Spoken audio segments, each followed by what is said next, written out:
Hi Guy, welcome back to my channel. Today I am gonna tell you the part-2 of Indian history, Vedic period. Let's start the story. Some 3,500 years ago, in a land known as the Indian subcontinent, a group of nomadic people known as the Aryans arrived. They were skilled warriors and horsemen, and they quickly established themselves in the region. They began to form settlements and engage in agriculture, which was the main source of livelihood in the Vedic civilization. As the Aryans settled, they developed a complex social structure based on the caste system. The Brahmins were the priests and scholars, the Kshatriyas were the warriors and rulers, the Vaishyas were the merchants and farmers, and the Shudras were the laborers and servants. It was believed that each person had a specific role to play in society, based on their caste. The Brahmins were the highest caste and enjoyed the most privileges.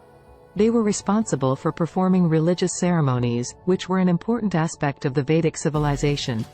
The Vedic people worshipped a pantheon of gods and goddesses, including Indra, the god of war and thunder, Agni, the god of fire, and Surya, the god of the sun.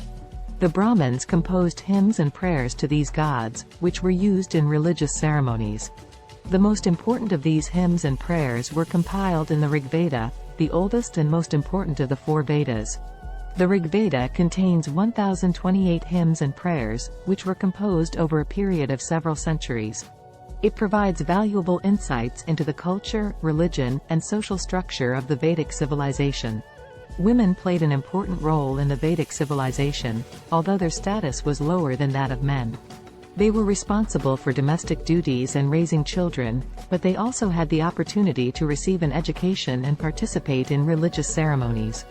Education was highly valued in the Vedic civilization, and it was primarily the responsibility of the Brahmins.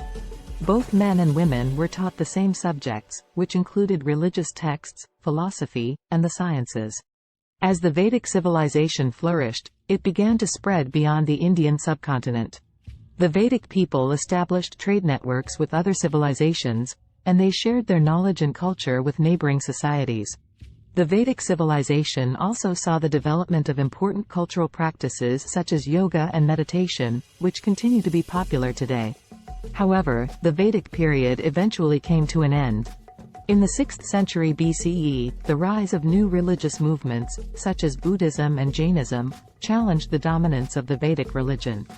The Mauryan Empire, which was established in the 3rd century BCE, further weakened the influence of the Vedic civilization. Despite its eventual decline, the Vedic period remains an important period in the history of India. It was a time of great cultural and intellectual development, and it laid the foundation for many of the practices and beliefs that continue to shape Indian society today. Thanks for watching. See you on next video.